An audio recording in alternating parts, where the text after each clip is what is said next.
you should make sure that you are collecting the blood sample in the correct vial, okay, for which the test is required. For example, there are vials which are having black cap, okay, this is number one, okay. So basically it is containing something that is buffered sodium citrate, and mainly the samples are collected in this vial for carrying out measurement of ESR by Westergen's method.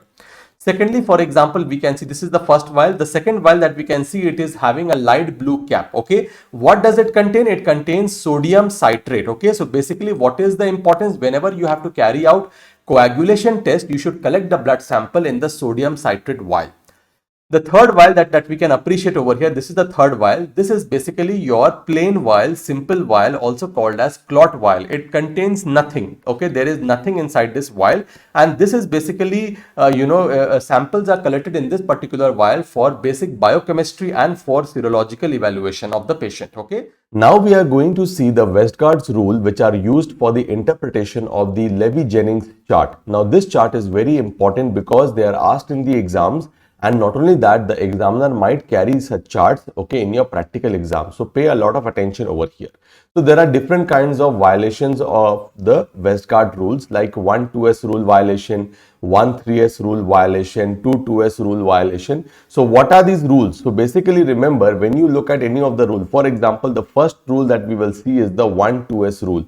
So 1-2s means that one control value is exceeding 2 standard deviations. So it is 1-2s, okay. So one control value when it is crossing 2 standard deviation, okay, and whereas the other controls are within the normal limit, so it is the warning sign, okay. You have to be alert and you have to initiate the testing of control by other rules, okay. So you can see that one of the values has basically crossed the 2 standard deviation, as we can appreciate over here, okay.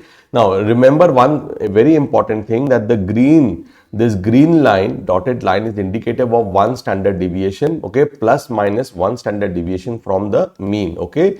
This yellow line that you can appreciate, this is indicative of plus minus 2 standard deviation from the mean, and this red line that you can appreciate, this is indicative of plus minus 3 standard deviation from the mean value. This black line over here, this is basically your mean value, okay. So if any one single value is crossing 2 standard deviation, it is 1-2s rule violation, okay. And remember, it is just indicative of a warning sign. You should have to be alert, okay, and you should initiate the testing of control by other rules, okay. The next important Westgard rule is 1-3s. So what is 1-3s? That is one value which is crossing 3 standard deviation. 3s means the 3 standard deviation. So as we can appreciate over here, that one of the values has crossed 3 standard deviation, okay. So one control value exceeds 3 standard deviation from the mean, and this is called as a random error, and you have to reject the run, okay. You should reject that particular run.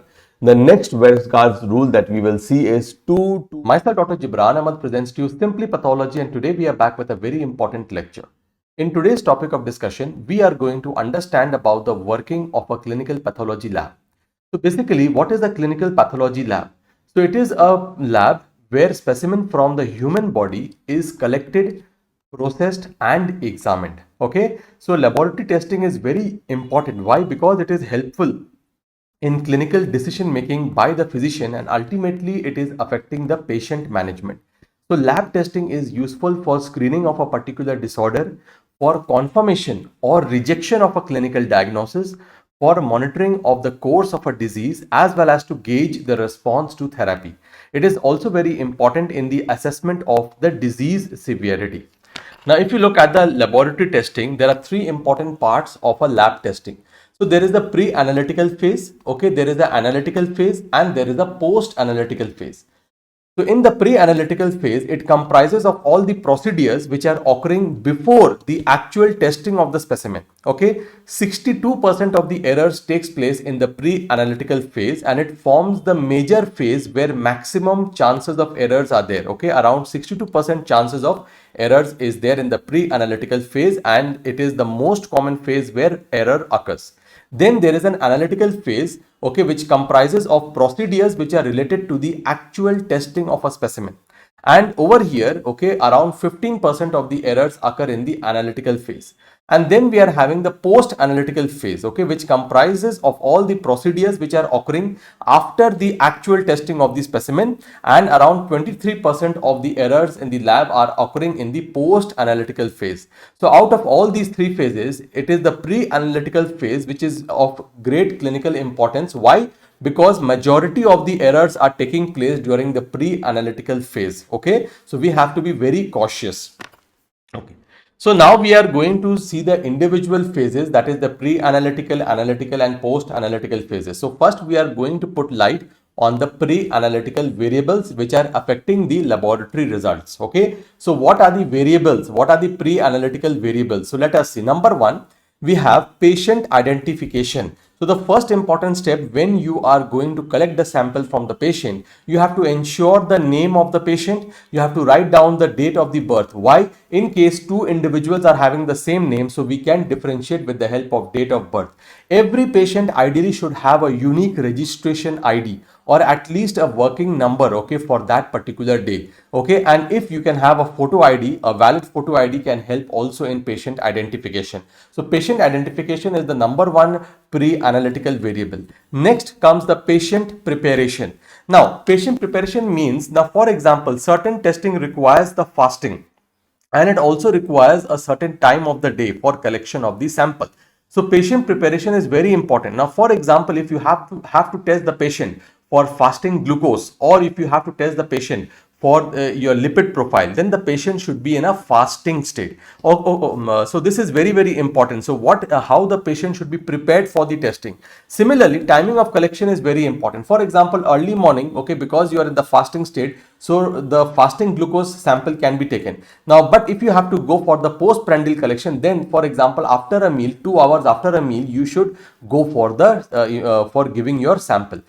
So patient preparation is very important to get accurate results. Okay, then appropriate specimen for test ordered and specimen collection.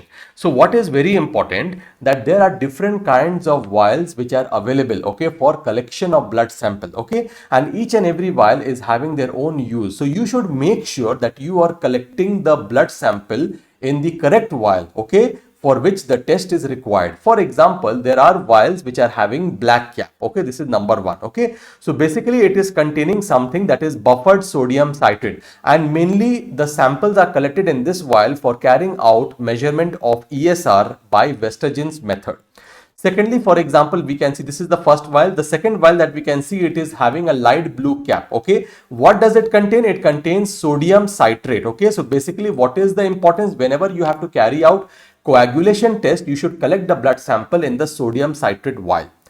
The third vial that we can appreciate over here, this is the third vial. This is basically your plain vial, simple vial, also called as clot vial. It contains nothing. Okay, there is nothing inside this vial, and this is basically samples are collected in this particular vial for basic biochemistry and for serological evaluation of the patient. Okay, to carry out HBsAg, anti-HCV RNA. So all the serological tests are carried in this clot vial from the serum. Okay. Then fourth we are having a lavender colored or a violet colored cap, as we can see over here. So this is containing dipotassium EDTA salt. So basically this is an anticoagulant, and for all routine hematological evaluation or for routine CBC, we are collecting the blood in this particular EDTA vial. Okay. The fifth one, as we can appreciate, this is basically your gray colored gray capped vial, which is containing sodium fluoride and potassium oxalate. And basically if you have to collect the sample for estimation of glucose, so you are basically using this gray colored cap. Okay, then we are having this green colored capped vial, as we can appreciate over here. So this is basically containing heparin, okay, sodium and lithium heparin, and most importantly this is used when you have to collect the blood sample for carrying out osmotic fragility testing, or for estimation of blood gases, or for carrying out cytogenetic evaluation. Okay, and seventh, as we can appreciate, there is a yellow capped vial. So this is basically containing sodium polyenthol sulfonate, and it is mainly used when you have to carry out microbiological culture. Okay, so you have to collect the sample in the correct vial. Okay, you have to see what test is required, and accordingly you have to collect the blood sample in the correct vial. So this is very, very important,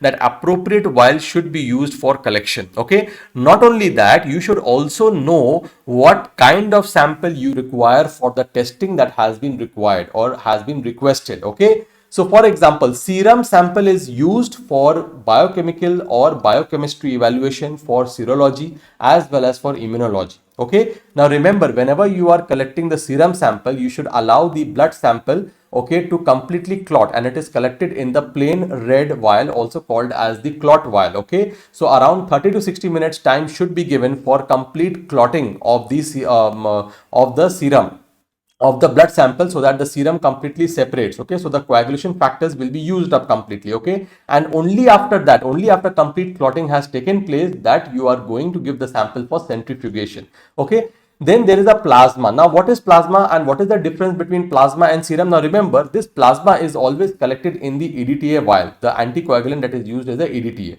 So basically over here, we are not allowing the coagulation to take place. So plasma is basically very similar to serum. The only thing is that plasma is having the clotting factors. Okay, so what is the use of the plasma? The plasma is used for carrying out coagulation test, okay, as well as for estimation of potassium as well as urea. Okay, now for whole blood, the whole blood is used in case of routine hematological evaluation or routine CBCs.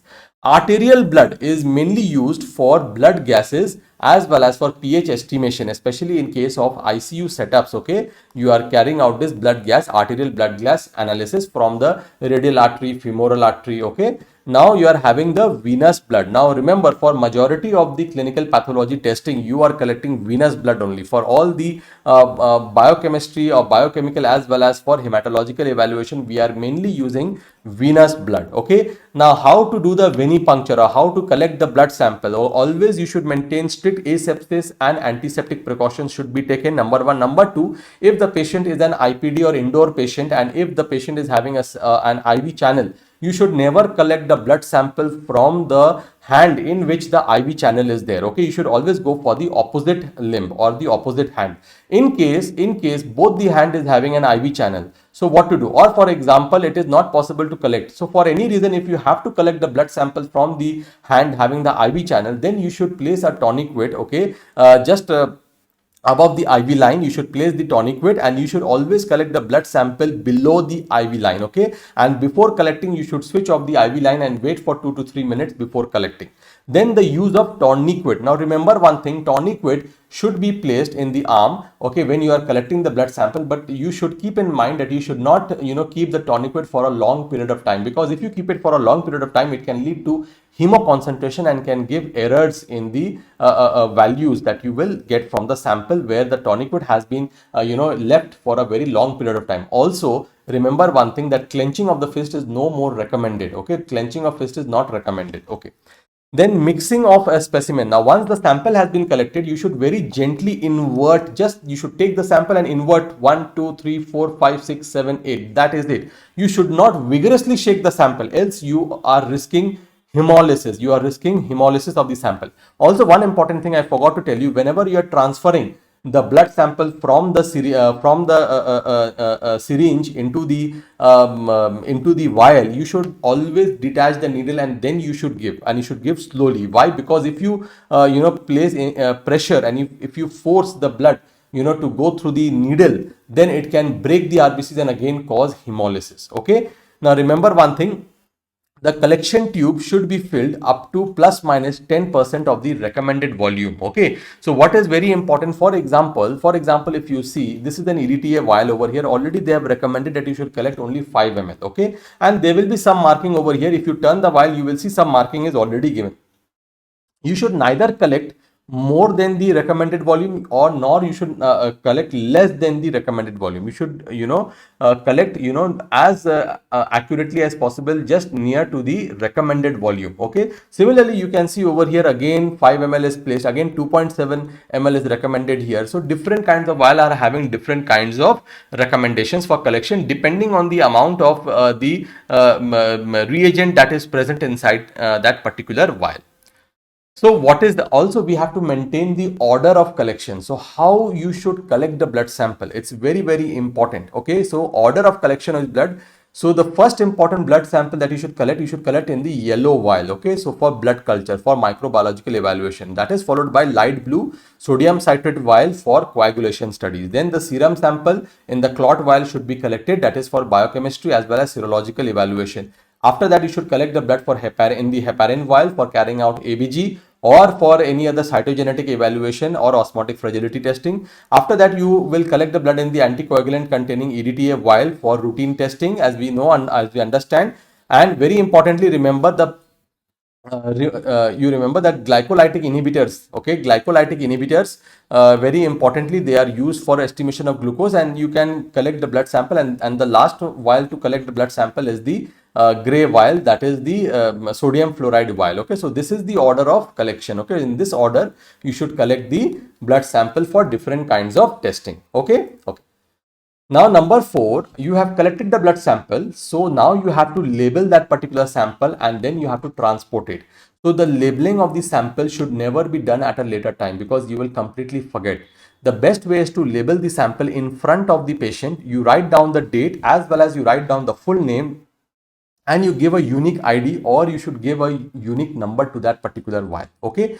Also remember, there are certain precautions you should keep in mind. For example, if it is clinically suspected that a patient is suffering from cold agglutinin disease, then in that condition, we should warm the sample, okay. We should try and warm the sample, okay. Now for example, for estimation of serum bilirubin, we should protect the sample from light. Also chain of custody. Now for example, if you are carrying a blood sample, okay, for a criminal investigation, then proper documentation of the collection and documentation of the samples and a proper line of custody should be there, and everything should be reported to the appropriate authority, and all documentation should be maintained. And for example, in case of blood gas and pH analysis, so whenever you are collecting the blood sample for blood gas and pH analysis, remember these parameters are quite sensitive, so the values can alter in a very short period of time. So ideally, inside of ICUs, they are having a 3-part machine for evaluation. They are not having the 3-part, they are having the machine for evaluation of arterial blood gas inside the ICU setup itself, so that time is not wasted, okay.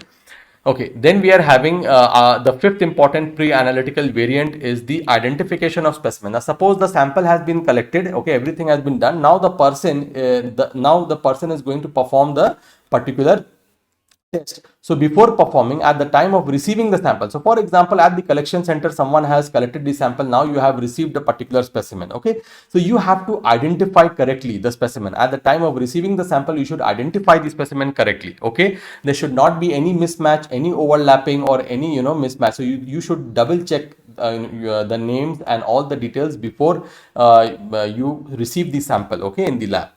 Then the specimen handling and processing during transport. Now remember one thing, that serum or plasma should be separated from the blood as soon as possible, or within 2 hours maximum after you collect the blood sample. So remember, serum or plasma should be separated from the blood as soon as possible, or maximum within 2 hours. Remember, as I told you, serum, it takes around 30 to 60 minutes to clot, and only after that you should centrifuge the sample if you want to remove the serum, okay. Now, what are the causes of sample rejection? What are the conditions where the sample can be rejected? So the first and the foremost thing is, if the specimen has been wrongly labeled, or you have collected the sample in the wrong tube, or in the wrong order, or at the wrong time, or if the patient preparation was wrong, in that case the sample should be completely rejected, okay. If the sample has clotted out, okay, if the sample has clotted, maybe you have not mixed up the sample well, or you have taken an excess amount of sample in comparison to the amount of anticoagulant present, or you have taken more than the recommended volume, or if you have taken a lipemic sample, means you have taken the blood sample for lipid profile, but the patient has already had a fatty meal and then he has given the sample. Ideally, the blood sample for a lipid profile should be collected empty stomach in the fasting state. If the sample has been hemolyzed, okay, so what are the important indicators of hemolysis? Yes, so basically, very importantly, the potassium levels are quite raised, okay. In a hemolyzed sample, if you see, potassium level will be quite raised, okay. Then light exposure. Suppose you have collected the blood sample for serum bilirubin, and that sample has been exposed to sunlight, okay. Again, you will get a varied reading. Or if the sample amount is quite inadequate, if you have taken a very less amount of sample, again you will have to reject it. So these are some of the very common causes of sample rejection. Okay, the next important variable that is affecting the pre-analytical testing, that is the physiological variables. Now, for example, diet. Okay, so diet is very important. As I told you, if you have a fatty meal just before giving a lipemic sample, that sample will be rejected. Okay. Similarly, for example, if you have breakfast and then go for the fasting glucose, again, that is not going to, that is not a proper sample for testing. Again, diurnal variation. Now, for example, certain variables, for example, hormones, certain ACTH hormones, so they are very high. Okay, if you collect that sample in, in the morning, they will be high. Then if you collect the blood sample in the evening, it will come low. So certain analytes are showing diurnal variation. Their levels are high in morning, and some analytes, their levels are low in the evening hours. Then the timing, as I've already mentioned about the timing, what is important about the timing, that for example, for a postprandial glucose, or for a postprandial glucose level, so you should give the patient glucose and you should ask the patient to come after 2 hours. Okay, so timing is again very important. Gender, as we know, male and female, so all the parameters in females are usually little less as compared to the males. Then age. Now remember, newborns and children, okay, because in newborns, okay, they have HbF is predominantly present. So if you see the hemoglobin level PCBs, they will be much higher in case of newborns. Again, the lymphocyte count are much more in newborns and in case of children up to 7-8 years. Okay, so that is something that is quite common and quite normal. So you should know these points beforehand, okay, before interpreting. Then at higher altitudes, again, because of deficiency of oxygen, you will see that the hemoglobin levels will be quite high. Okay, and in pregnancy there are lots of physiological changes. For example, there is plasma dilution, so hemoglobin levels might be reduced in case of pregnancy. Alkaline phosphatase levels may be a little bit high on the higher side. So there are certain physiological changes that you should keep in mind when you are collecting these samples. Okay, so this is all about the pre-analytical phase. Now coming to the analytical phase of testing. So basically, analytical phase involves the maintenance and calibration of the instrument, then use of controls during test procedure to validate the test reagents or the kits. Quality control. Remember, very important. Quality control is one of the most important components of the analytical phase. So quality control is a part of the analytical phase. Okay, and also you have to make sure whether the techniques by which the testing has been done or the procedure is being performed is correct or no, or if there are any interfering factors because of the accumulation of dirt or any buildup of proteins in the sampling probe. Okay, so these are all the things in the analytical phase. And in the post analytical phase, it is the phase during which there is calculation is taking place for deriving the result, or recording or reporting of the results in a timely manner will come under the post analytical phase. Notification of the results to the clinicians or the patients are also part of the post analytical phase, and it also involves proper documentation or reporting to the higher authorities as per law if it is required. Okay, so this is all about your analytical, post analytical and the pre analytical phase. So with this we have completed this part. Now we are going to discuss about Gaussian distribution and the reference range. Okay, so before we start with the quality assurance and the quality control, we have to have certain idea about certain things. Okay, so as to understand what quality control is. So you have to understand that, for example, in a normal distribution, there are equal number of results above the mean and below the mean value to produce what is called as a bell-shaped curve. So what is it? Let me just tell you with the help of an example. Now suppose, for example, you are living in one particular area and there are 100 people in that area. And suppose in that particular area, okay, the average value of the hemoglobin means I am going to take the blood sample of 100 people and I am going to take the mean value of the hemoglobin. For example, okay, the mean value is around 15 milligrams per deciliter. Okay, so this is the mean value that is there. So in a normal distribution, when the distribution of that particular parameter is following the normal distribution or the Gaussian distribution, then we will see that equal number of people, okay, will have, a hemoglobin between 13 to 15, and an equal number of individual will have, hemoglobin levels between 15 to 17. Okay, so this 13 is called as, basically this 13 will be called as -2 standard deviation. is called as -2 standard deviation, and this 17 will be called as +2 standard deviation. Okay, so actually this is not very accurate. I'm just trying to give you one particular example. Okay, so what they are saying, that basically if you see in a normal distribution, okay, if you see, if for example there are 100 people, so around 50 of them will have value, okay, which is below the mean, and around another 50 will have value which is above the mean, such that they are going to produce, if you plot a particular graph, okay, if you plot a particular graph, okay, on the probability density on the y-axis and the number of standard deviation from the mean on the x-axis, so you will get what is known as a bell-shaped curve, as we can appreciate over here. Okay, this is called as a normal distribution curve or a Gaussian curve. Okay, so in a normal distribution, there are equal number of results above and below the mean value to produce a bell-shaped curve.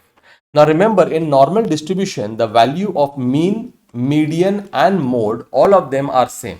So the value of mean, median of mode, they will coincide with each other, and all of them are equal to each other. So as I already told you, if there are 100 individuals, what is the mean value? For example, if I am taking hemoglobin as an analyte, if you see, so the mean value is, you add up all the hemoglobin levels of the 100 individual and you divide by 100, so that will give you the mean.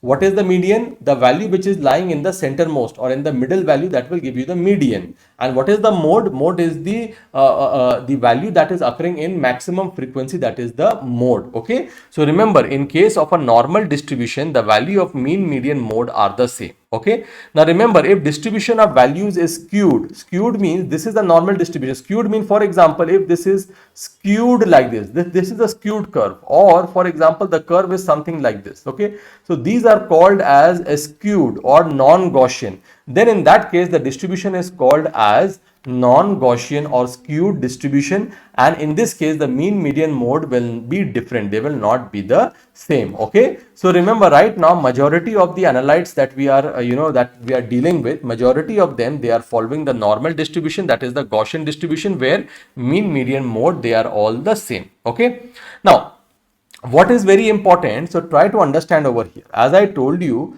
that, for example, the mean hemoglobin in the population, there are 100 individual and the mean is, for example, approximately 15. Okay, and what I told you, that there are two limits. Okay, there is -2 standard deviation and there is +2 standard deviation. Okay, so in -2 standard deviation, for example, over here is 13. For example, I'm just giving you one value.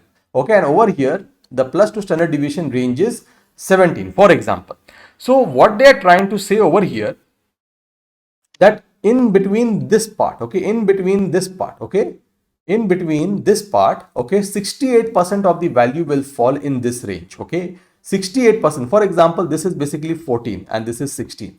So between 14 and 16 hemoglobin level, 68% of the values will fall in this range. Okay, similarly, if you take this as a range, if you take between 13 and 17, around 95% of the values or 95% of the hemoglobin values will be in this particular range.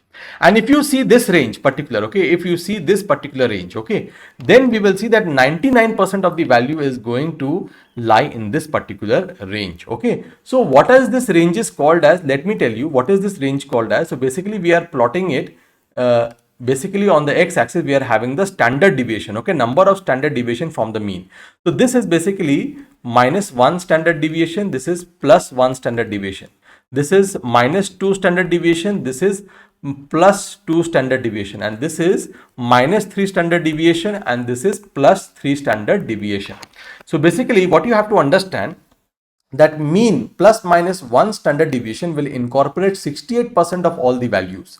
Mean +-2 standard deviation will incorporate 95% of all the values, and mean +-3 standard deviation will incorporate 99% of all the values. Okay, so always remember this point. Okay, so what is very important, that for the range we are using mean +-2 standard deviation gives us the range. Okay, remember, mean +-2 standard deviation will give us the range, upper and the lower range. So always remember this particular point. Okay, so we are always taking a range, there is a mean, and mean +-2 standard deviation is giving us the range. So let me tell you, so now you have heard about the term standard deviation. So what is standard deviation? It is the average deviation of an individual value from the mean value in a normal population, and the Basic formula is summation x1. X1 is basically the individual value minus the mean value, and entire thing, okay, you have to take out the square and then you have to plus all the values, okay, divided by n minus 1, where n is the total number of values, okay.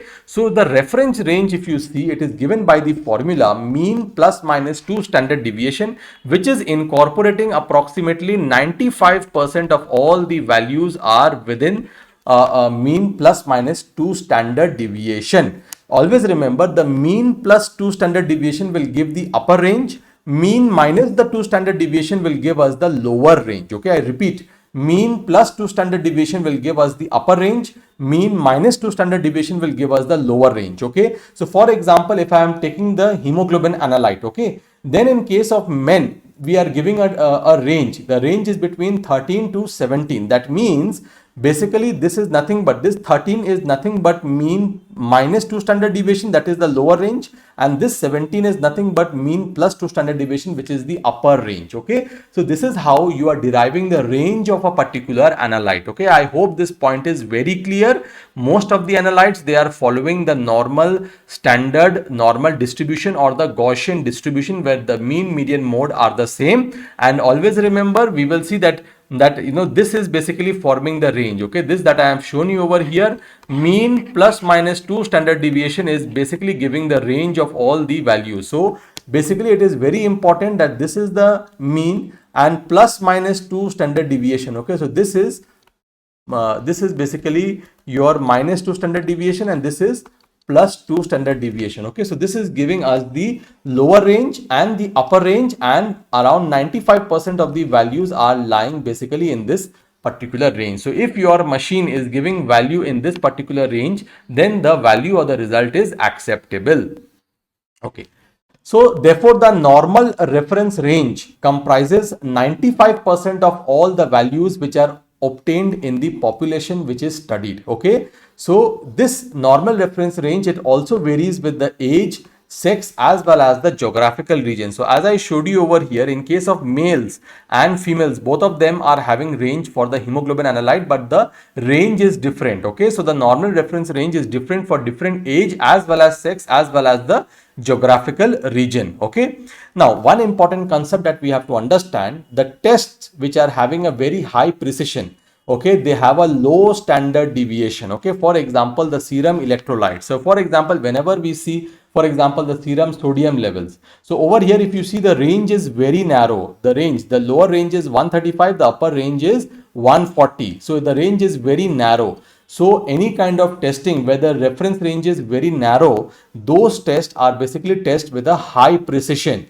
that has a low standard deviation. Similarly, there are tests which are having a low precision or in which the reference range is very diverse or very high. So for example, the lower range is 35, the upper range is 115 over here. So for example, the serum enzymes, the reference range for the serum enzymes, they are quite high. Okay, and therefore the tests which are done for detecting the serum enzymes, they are having a low precision. Okay, and therefore they are having a high standard deviation. So remember this thing. Tests which are having a high precision, for example, like serum electrolytes, they have a low standard deviation, and tests which are having a low precision, for example, serum enzymes, they have a high standard deviation. Now, most analytes, they are following the Gaussian or the normal distribution. So, whatever this normal distribution that we have seen, most of the analytes are following this particular Gaussian distribution. Okay, but remember, all the analytes, they don't follow. For example, certain exceptions are serum cholesterol and serum triglyceride levels. They are not following this Gaussian curve. Okay, now before we enter into the quality control and the quality assurance, we have to understand certain important terms. So what are those terms? Let us see. These are called as test performance specification. So accuracy, called as the trueness, it is measuring how close the measured value is to the true value. So accuracy is a measure of how close the measured value is to the true value. It is determined by use of control sample. Okay, it is determined by the use of the control sample. Okay, it is also defined as the ability of a test to measure what it claims to measure. So how much it is close to the correct value, that is what accuracy is. Okay, and what is precision? Precision is reproducibility. It is the ability of the test to reproduce the same result when same sample is tested multiple times. Remember, precise means whether the sample is accurate or not accurate doesn't matter, but every time when the sample is run, it is giving the same value. That is what is called as precision. So let us understand the concept with the help of this particular diagram. So over here, for example, we are this center point that we are seeing, okay, this center point that we are seeing over here, this center point, okay, this center point that we are seeing over here, basically, let me take a lighter pen. Yes, this center point is the exact value or the true value. So what I will say over here, that whatever values the machine is giving, it is completely accurate. Why it is accurate? Because it is at the center. And on repeated testing, as you can appreciate, 1, 2, 3, 4, we are getting the same value. So this test, as we can appreciate, they are highly accurate and highly precise. Okay. Similarly, if you see over here in this particular case, is the test accurate? No, the test is not accurate because the true value is in the center, but we are getting certain values over here. So the test is having a low accuracy, but it is having a high reproducibility. Every time when I'm doing the test, it is giving the same wrong result or same result which is not accurate. So this is low accuracy but high precision. Okay, let us see this particular diagram. So over here, if you see this values, they are quite close to the central value. So again, the accuracy is high, they are quite close to the main value, but again the precision is not there. Anytime that I'm performing the test, we are getting a different, we are getting a little bit different, value. Not different value means it is little bit different. It is low precision. It is a highly accurate test, but it is having a low precision. And if you see over here, neither the value is close to the center, neither they are occurring at the same place. Okay, so they are having low accuracy and low precision. So I hope you have understood the basic concept of accuracy and precision. Accuracy is the measure of trueness, that is how much a value is close to the true value, and precision is the reproducibility. That means every time when the machine is running the test, how whether it is giving the same result or no. Okay. An ideal test, if you see, should be both precise as well as accurate. Okay. Then we will understand the concept of sensitivity. What is sensitivity? It is the ability of the test to identify correctly the presence of a disease, whether a disease is present or no, and therefore it is a measure of true positivity. Okay. If the sensitivity of the test becomes high, it will reduce the false negativity rate. And sensitivity can be derived from this formula: true positive divided by true positive plus those who are false positive into 100. So a high sensitivity is required for all the screening tests. So for all the screening tests, the test should be highly sensitive. So high sensitivity is desired in screening test. Okay, so sensitivity means it is ability of a test to identify the presence of a disease. Specificity is opposite. Specificity means it is the ability of the test to identify correctly the absence of the disease, whether the disease is absent. So it is a measure of true negativity. So if the specificity of a test is increased, it will reduce the false positivity. Specificity is defined by the formula true negative divided by true negative plus false positive into 100. High specificity is desired in confirmatory test or those tests which are diagnostic in nature. Okay, so remember, high sensitivity is desired in screening test, whereas high specificity is desired in confirmatory test. Now remember one thing, that ideal test should be 100% specific and 100% sensitive. What does that mean? It means that it should be 100% specific, meaning it should be negative in individual who are not having the disease, and it should be positive in all individuals who are having the disease. Okay, remember, practically ideal test is not possible in the practical life. Why? Because there will be some overlap of values which are obtained in normal individuals and individuals who are having the disease. So there is some overlap in the value between normal individuals and individuals with the disease. Therefore, few abnormal values are generally present in healthy individuals, that is giving rise to false positive, and few normal values can be seen in diseased individual, that is giving rise to false negative rate. Now we have understood till this point. Now we will understand the positive predictive value. It is the percentage of time a positive result is correct. That is the chance of a person having the disease if the test comes out to be positive, and it is given by the formula true positive divided by true positive plus false positive into 100. That will give you the percentage. So test with 100% specificity has a very high positive predictive value, and it is nearly equal to 100%. Whereas the negative predictive value, it is the percentage of time a negative result is correct. Okay, that is the chance of a person not having a particular disease if the test is negative or within normal limit, given by the formula true negative divide by true negative plus false negative into 100. Now the test with 100% sensitivity have a net negative predictive value of 100%.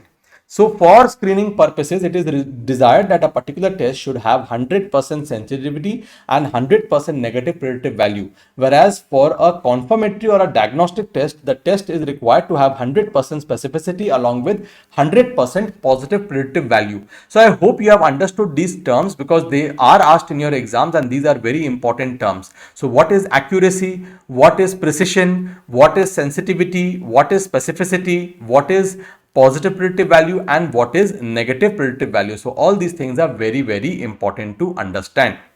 Now, again, one very important stuff you can get in your exam, they might give you one particular curve. So this is called as the ROC curve. It will be written in that particular curve only.